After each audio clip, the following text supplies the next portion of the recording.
Hello, আমাকে কি শোনা যাচ্ছে? জি স্যার, এখন যাচ্ছে। আচ্ছা, তো আমরা একটু ম্যাথ করি। The voltage across a resistor is indicated. একটা রেজিস্টার বরাবর ভোল্টেজ ইন্ডিকেট করছে। ও আচ্ছা, আমি এটা মনে হয় করে দিয়েছিলাম, প্রথম অঙ্কটা করে দিয়েছিলাম না? এটা করে দিয়েছিলাম, পরেরটা দেখি, এক্সাম্পল টু। আচ্ছা, আগের বার হচ্ছে রেজিস্টরের জন্য করছিলাম। রেজিস্টরে আসলে ভোল্টেজ বা কারেন্ট কেউ কাউকে লিডও করে না, ল্যাগও করে না। সো আসলে এখানে আসলে কোন জটিলতা নাই, অ্যাজ ইউজুয়াল ম্যাথ করলে বের হয়ে যায়। পরেরটাও রেজিস্টর, খুব সহজ। আসলে আমি এটা করে দিব না। ইন্ডাক্টর অন্যরকম হবে। ইন্ডাক্টর আমি একটা অঙ্ক করে দিই। Current through a 0.1 Henry coil is provided. কথা অনেক আস্তে শোনা যায়। কথা অনেক আস্তে শোনা যায়। ও আচ্ছা, এখন কথা জোরে শোনা যায়?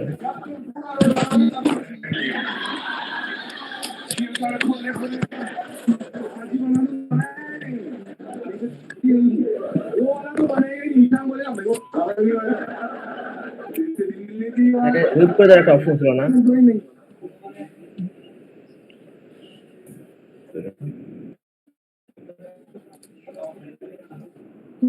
শরবত বা জুসের বায়না সবার আছে, আর সেই শরবত জুস যদি সুন্দর একটা জগে স্যার এই মাঝের অপশনটাই তো, তোমার তো স্যার মাঝের মাইকের সাইন, যেটা মাঝের মাইকের মতো sign. Sir left, G sir.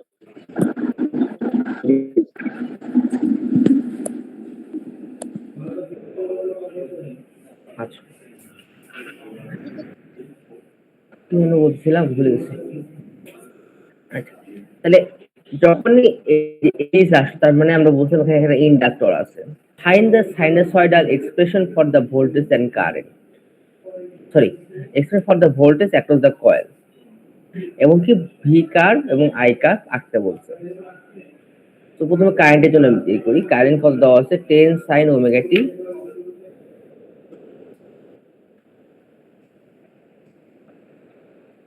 I সমান দেওয়া আছে 10 sin ওমেগা। ওমেগা কত? এখানে হচ্ছে 377। তো এক্স এর সমান কি? এক্স এর সমান হবে হচ্ছে তোমার ওমেগা এল। ওমেগা 377 ইন্টু এল এর মান কত দেওয়া আছে?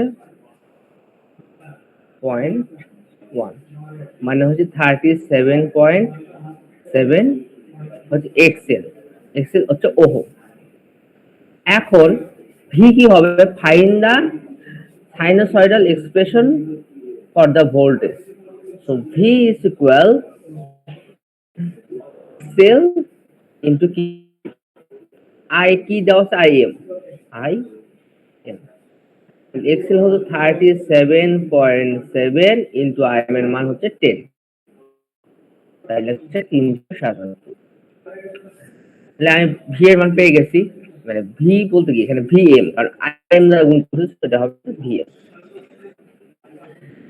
এখন যেহেতু এখানে বলা আছে যে এটা হচ্ছে একটা ইন্ডাক্টর বা মানটা ইন্ডাক্টরের দেওয়া আছে, সো ইন্ডাক্টরের ক্ষেত্রে সবসময় কি করে? ভোল্টেজ কারেন্টকে 90 ডিগ্রিতে লিড করে। এই যে একটু আগে আমরা দেখায় আসছিলাম।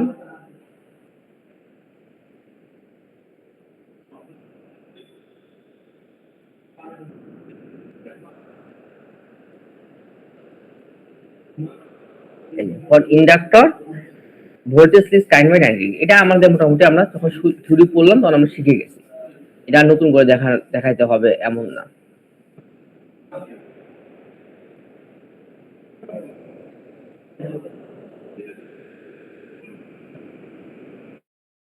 সো আমি এই গ্রাফটা আঁকি বা ইকুয়েশনটা আগে লিখে নেই। তাহলে কি হবে? V equal V 377 sine omega t. Omega ছিল কি ভোল্টেজ কারেন্টকে 90 ডিগ্রি লিড করতেছে, শুধু প্লাস। এখন আমি ফিগার আঁকি, এই দেখো ভোল্টেজটা 90 ডিগ্রি আগে শুরু হয়েছে। আইএম এর অ্যামপ্লিটিউড কত? 10। ভিএম এর অ্যামপ্লিটিউড কত? 377। এই 10 এর 77 কিন্তু 377 কিন্তু অনেক বড়। এত বড় তো আসলে আমাদের কার্ভে দেখানো সম্ভব না। তো আমরা আসলে ডিসটেন্সে 3-4 গুণ দেখায় দিব, দেখায় দিয়ে আমি মানটা এক্স্যাক্টলি লিখে দিব।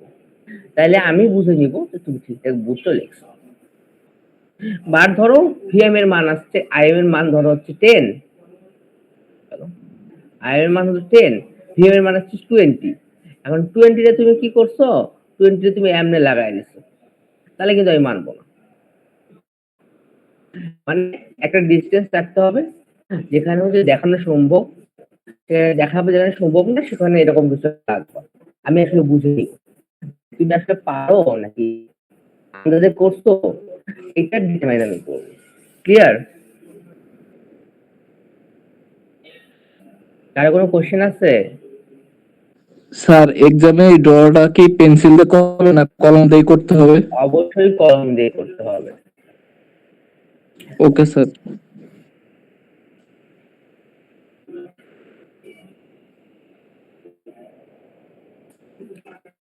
অনুরূপ ভাবে পরের অঙ্কটা আছে, এখানে কি দেওয়া আছে? আই সমান 7 সাইন ওমেগার মান সেমি আছে, কিন্তু আই এর সাথে -70 অ্যাঙ্গেল আছে। তাইলে হবে ভি যদি বের করতে যাই, তাইলে অলরেডি আমি এক্সেল, এটা তো ওমেগা যা, এখানে ওমেগা তাই, আর এটাও সেম। সো এক্সেল তো আই থেকে বের করা আছে, তো এক্সেল এর মান এই যে এটাই আসবে।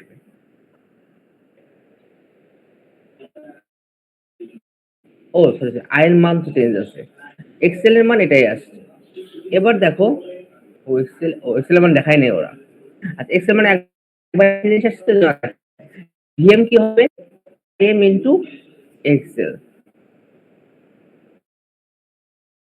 আইএম ইনটু আমার আসলো, কিন্তু হবে হচ্ছে প্লাস 790 ডিগ্রি, কারণ কি 90 ডিগ্রি হিট করে। কিন্তু আগে থেকে কত আছে? -70। -70 থাকলো, যা ছিল তাই, তার সাথে হচ্ছে +90 যোগ করবো, ওরা আমি যে মান পাবো এরকম একটা মান। কি হবে? আগে শুরু হবে, আর কারেন্ট যদি 70 ডিগ্রি পরে শুরু হয়েছে 70 ডিগ্রি পরে শুরু হবে। অ্যাকচুয়ালি যে কোনো জায়গা থেকে শুরু হতে পারে, কিন্তু ডিফারেন্স থাকবে 90 ডিগ্রি। 90 ডিগ্রি কেন থাকবে? কারণ এটা হচ্ছে pure inductor. Is clear?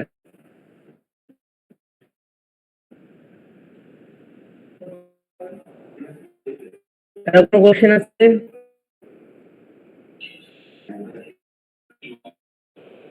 Question না থাকে লিখছি, পরীক্ষায় খুব খারাপ করো।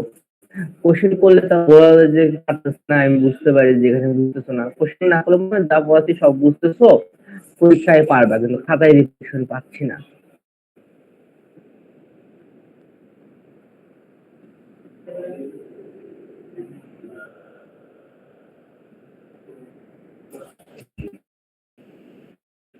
ইন্ডাক্টরটা দেখাই দিলাম, পরেরটাও ইন্ডাক্টর, এটাও সেম লেভেলের, এটা করে নিবা।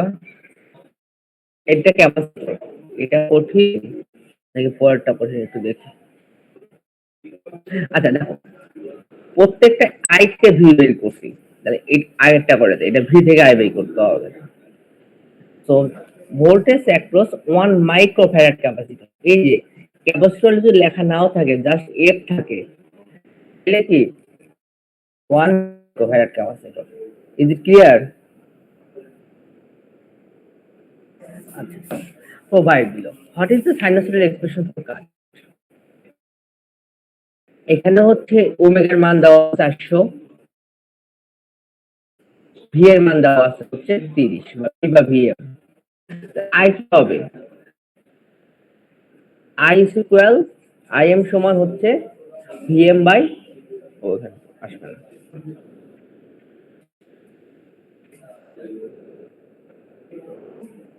আই এম সমান হচ্ছে ভিএম বাই এক্সি। তাইলে এক্সি মানটা আমরা বের করে নিই।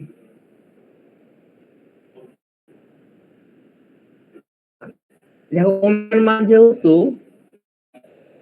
100, তাহলে এক্সি হবে হচ্ছে 400 ইন্টু কি সি 1 মাইক্রোফ্যারাড ইন্টু পাওয়ার -6। তাহলে এখানে আসবে না, এক্সি ইজ ইকুয়াল 400 গুণন 10⁻⁻,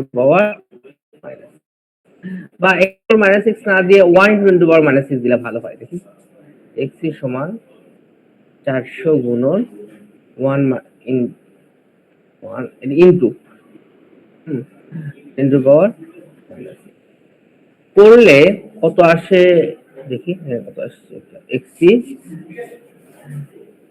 আচ্ছা, ও এখানে আমি একটা ভুল লিখছি। এক্সি সমান কি 1/ωc, 1 দিতে ভুলে গেছিলাম। ওমেগা মান কত? 1 ডিভাইডেড বাই 400 গুণন 1 ইন্টু 10⁻⁻6। এই 10⁻⁻6 তাহলে উপরে চলে যাবে, তাহলে যেটা থাকবে সেটা হচ্ছে 10⁻6 ডিভাইডেড বাই 400। কত আসে? 2500 ওহম। তাহলে আইএম কি হবে? VM by XC. তাহলে 30 ভোল্ট ছিল ভিএম এর মান, এই যে 30 ভোল্ট, আর এক্সি এর মান হচ্ছে 2500। তাইলে হচ্ছে আইএম এর মান আমি পাবো।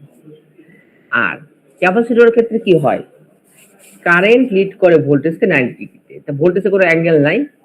সো প্রথমে হচ্ছে আইএম এর মান লিখলাম সাইন ওমেগা টি, যদি কারেন্ট লিড করবে সো প্লাস 90 ডিগ্রি যুক্ত হয়ে গেল। এখানে যদি ভোল্টেজে কোনো অ্যাঙ্গেল থাকতো তাহলে সেই অ্যাঙ্গেল সাথে যোগ বিয়োগ হতো। এন্ড ফাইনালি আমরা কার্ভটা আঁকছি। এখানে কিন্তু রিলেটিভ কার্ভ দেখাইছে, দেখো এই 12 মিলি অ্যাম্পিয়ার চেয়ে 30 ভোল্ট অনেক বড়। রিলেটিভ জিনিসটা যেন কোনো কোশ্চেন আছে? এগুলো আমার কিন্তু পরীক্ষায় থাকবে, বুঝলি? এক্সাম্পল সাথ এটা বাসায় করে নেবা, এটা হোমওয়ার্ক। আর তোমাদের কিছু যে ম্যাথ দিছি টেলিগ্রামে, দেখছো কি? জি স্যার, দেখছি। যে চ্যাপ্টার করানো হবে ওই চ্যাপ্টার ওই ম্যাথ গুলো বাসায় করবে। ওগুলো হচ্ছে আমরা যেগুলো পড়াইছি সেই রিলেটেড ম্যাথ। সো এগুলো প্র্যাকটিস করলে যেটা হবে পরীক্ষার জন্য প্রিপারেশন হয়ে যাবে।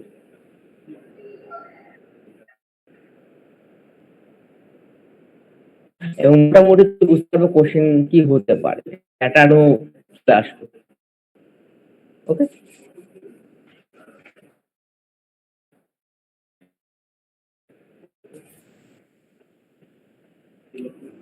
ফ্রিকোয়েন্সি রেসপন্স, এখান থেকে কোশ্চেন হতে পারে 2 মার্কের কোশ্চেন গুলো বেশিরভাগ ফ্রিকোয়েন্সি রেসপন্স থেকে হয়। তো একটা এলিমেন্ট, আমরা আসলে বেশি এলিমেন্ট নিয়ে শিখি নাই, আমরা ডিজিটাল শুধুমাত্র একটা এলিমেন্টই শিখছিলাম, সেটা হচ্ছে রেজিস্টর। আমরা যখন এসআইপিতে আসলাম আমরা তখন আরো ছোট এলিমেন্টের সাথে পরিচিত হলাম, ইন্ডাক্টর, ক্যাপাসিটর। এই রেজিস্টর, ইন্ডাক্টর বা ক্যাপাসিটর একটা নির্দিষ্ট ফ্রিকোয়েন্সিতে আসলে কেমন বিহেভ করে, ওর বিহেভিয়ার কেমন, এটাই হচ্ছে তোর frequency response. Is it clear? G sir. তো যদি আমি আইডিয়াল রেজিস্টরের কথা চিন্তা করি, ফ্রিকোয়েন্সির সাথে কোনো চেঞ্জের কথা না, ওই রেজিস্টর মতোই। তো ফর আইডিয়াল রেজিস্টর ফ্রিকোয়েন্সির সাথে কনস্ট্যান্ট থাকে।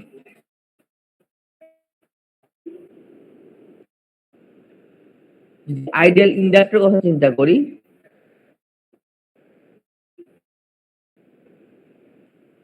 তাহলে যেটা হবে, ইন্ডাক্টর কি? ইন্ডাক্টর হচ্ছে এমন একটা জিনিস যেটা কারেন্টের সাইলেন্সকে রেসিস্ট করে।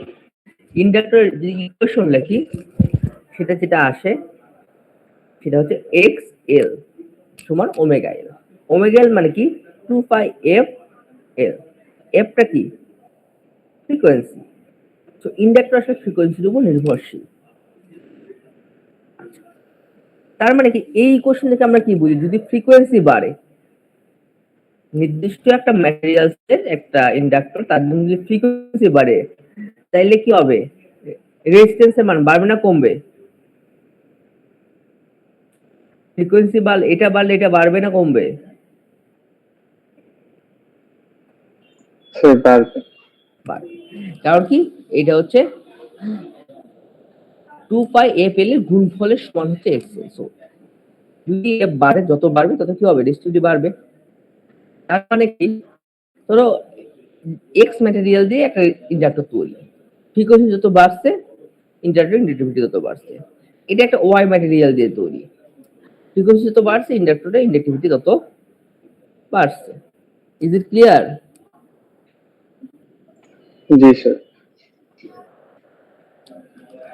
এখন দেখো, যদি ফ্রিকোয়েন্সি জিরো হয়, ফ্রিকোয়েন্সি জিরো, আচ্ছা ফ্রিকোয়েন্সি যদি জিরো হয় তাহলে এখানে এক্সেলের মান কত হবে? স্যার জিরো হবে। জিরো। আমরা একটা কথা বলছি না, মানে তোমাদের বলছিলে কি না, না আমরা বলছি কিনা মনে নেই, কারণ কি বলতে পড়াইতে বলতাম। ইন্ডাক্টরের ক্ষেত্রে যখন আমি ডিসি সার্কিট অ্যাপ্লাই করি, ইন্ডাক্টর জিনিসটা হচ্ছে শর্ট সার্কিটের মতো কাজ করে। কেন শর্ট সার্কিটের মতো কাজ করে? যখন ফ্রিকোয়েন্সি, ডিসি সার্কিট তো কোনো ফ্রিকোয়েন্সি নাই, কোনো ফ্রিকোয়েন্সি সাপ্লাই করি না, তাইলে কি ইন্ডাক্টরের বরাবর জিরো সাথে আচরণ করতেছে, এই ইন্টারেস্টের তাই ওর রেজিস্টিভিটিটা শো করছে না, জাস্ট আ ওয়্যার। তো ডিসি সার্কিট ইন্টারনাল হচ্ছে জাস্ট আ ওয়্যার। আর যদি আমি এসি সার্কিট এই বাড়াইলাম, এক্সট্রিম বাড়াবো, তাহলে কি হবে, রেজিস্টিভিটি এক্সট্রিম লেভেলে বেড়ে যাবে। এখন এই ফ্রিকোয়েন্সির বাড়ানোর তো আসলে কোনো লিমিট নাই, লিমিট আছে যেটা হচ্ছে আমরা প্র্যাকটিক্যাল কত পর্যন্ত দিতে পারি, বাট যদি ফ্রিকোয়েন্সি এগুলোর কোনো লিমিট নাই। তাহলে এক্সট্রিম লিমিটে ফ্রিকোয়েন্সি যদি ইনফিনিটি হয়, তখন রেজিস্ট্যান্স ইনফিনিটি হবে। আর ইনফিনিটি মানে কি, রেজিস্টিভিটি ইনফিনিটি মানে কি, ওপেন সার্কিট। সো ফ্রিকোয়েন্সি যদি প্রচন্ড বেশি হয়, তখন এই ইন্ডাক্টরটা ওপেন সার্কিটের মতো কাজ করবে। এখান থেকে কোশ্চেন হতে পারে, একটা এসি সার্কিটে ইন্ডাক্টর, আইডিয়াল এসি সার্কিটে বা আইডিয়াল আসলে ফ্রিকোয়েন্সি বলতে হবে যে ফ্রিকোয়েন্সি আবার কিছু zero short circuit, frequency infinity হলে ওপেন সার্কিট। এখন এটা একটু বুঝায় বলতে হবে। এখন আমি যে গল্পটা বললাম এই গল্পের আলোকে তোমরা কি বুঝতে পেরেছো?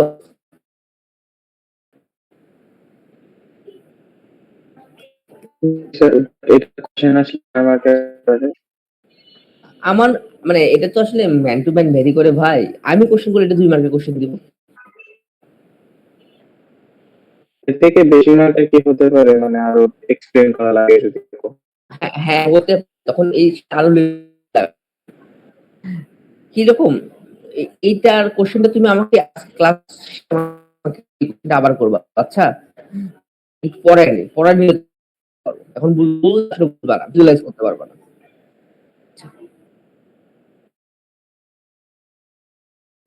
এন্ড ক্যাপাসিটরের ক্ষেত্রে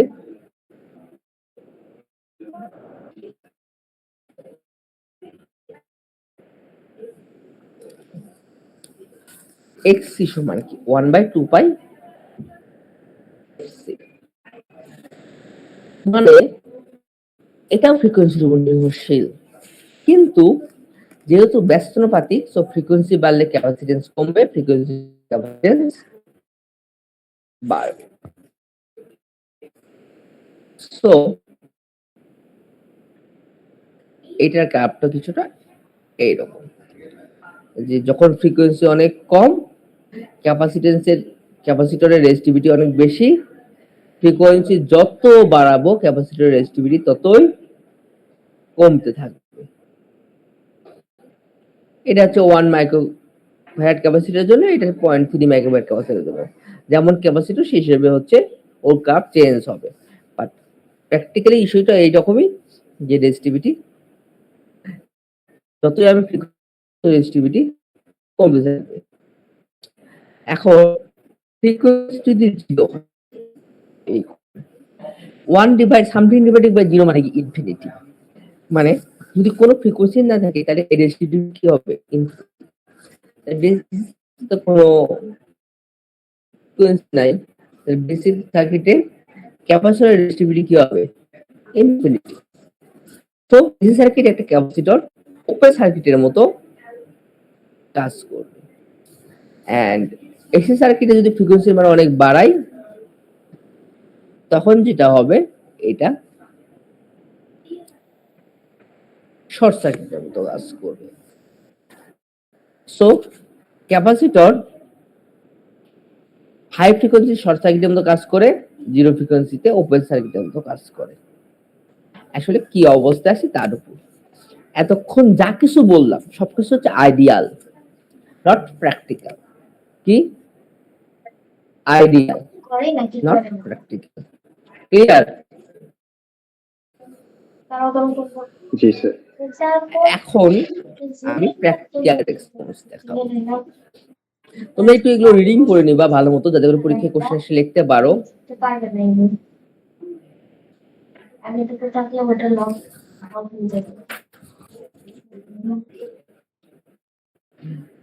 দেখো, ফ্রিকোয়েন্সি রেজিস্ট্যান্স কি হবে? আমি বলছিলাম কনস্ট্যান্ট হবে, সময়ের সাথে সাথে কোনো চেঞ্জ হবে না। বাট বিভিন্ন মানে রেজিস্ট্যান্স ফ্রিকোয়েন্সির সাথে এক নির্দিষ্ট সময় পর ছাড়া কেউ রেজিস্টিভিটি কি হয়? চেক কমতে থাকে। এটা কি হবার কথা ছিল? ছিল না। কিসে? থিওরিক্যাল আমরা যে রেঞ্জগুলোতে কাজ করি, বাট প্র্যাকটিক্যালি এক নির্দিষ্ট পর রেজিস্ট্যান্সের মান কমতে থাকবে।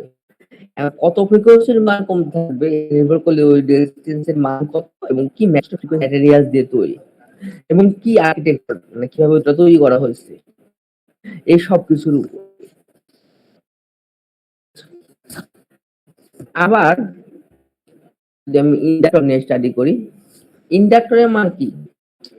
যখন ফ্রিকোয়েন্সি দিল তখন শর্ট সার্কিট এর তো বাড়বে, ইন্ডাক্টর মান বাড়তে থাকবে, একটা সময় পর কি ইনফিনিটি হয়ে যাবে। বাট প্র্যাকটিক্যালি তা হয় না, বাড়তে থাকে, থাকতে থাকতে একটা সময়ের পর ফ্রিকোয়েন্সি একটা নির্দিষ্ট পরিমাণ বাড়ার পরে এটা আবার কমতে থাকে। দেখো আবার কমছে, যে একটা কত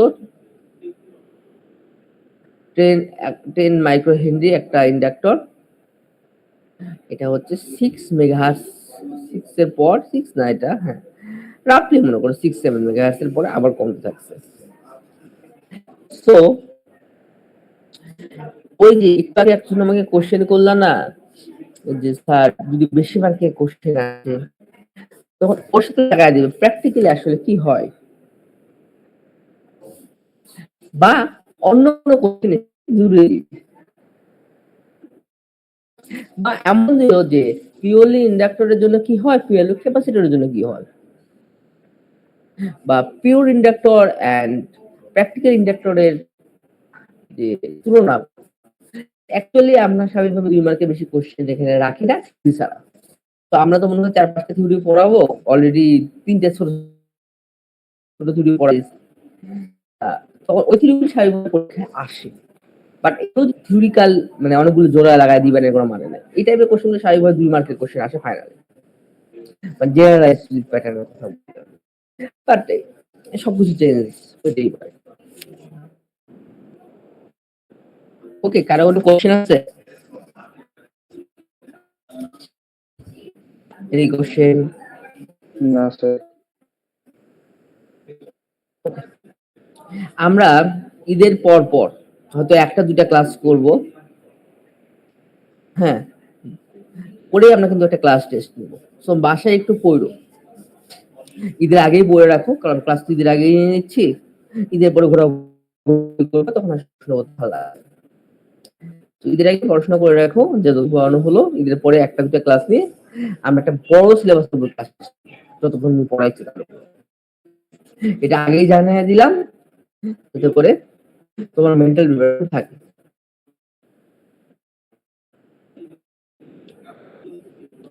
এন্ড ক্যাপাসিটর, আমরা কি বলছিলাম ক্যাপাসিটরের 0 to ইনফিনিটি রেজিস্ট্যান্স হবে বা হাই রেজিস্ট্যান্স হবে practically, এবং যত সময় যাবে তত কি রেজিস্টিভিটি কমে থাকবে। বাট একটা সময় যে রেজিস্টিভিটি প্রায় 0 হয়ে যায়, এরপরে যদি আবার ফ্রিকোয়েন্সি বাড়ায় রেজিস্টিভিটি আবার বাড়তে থাকে। এটাই হয় প্র্যাকটিক্যাল। এই জিনিসগুলো এই কার্ভগুলো মনে রাখবো, প্রত্যেকটা কার্ভ মনে রাখবা এবং জিনিসগুলো একটু ভিতর থেকে পড়বো। বেশি কিছু পড়াবো না, ম্যাথ গুলো ভালো মতো করবা। এন্ড নেক্সট ক্লাসে এই 8-9 নম্বর ম্যাথড করবে, এখানে আসলে নতুন করে বড় কিছু নাই। আর average power and power factor বর্ণনা শুরু করবে।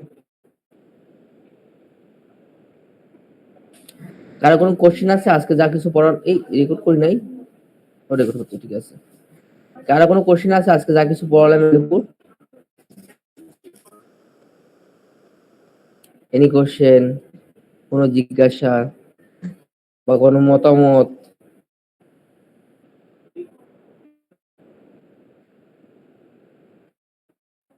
স্যার মতামত একটা ক্লাস বন্ধ দেওয়া মনে হয় স্যার বেশি ক্লাস হতেছে। আচ্ছা, এই ক্লাস মধ্যে বেশি ক্লাস হচ্ছে, হ্যাঁ একদিক দিয়ে ঠিক, আবার আরেক দিক দিয়ে তোমার জন্য সুবিধা যে ক্লাস বন্ধু আসলে দেয় নাই, ভার্সিটি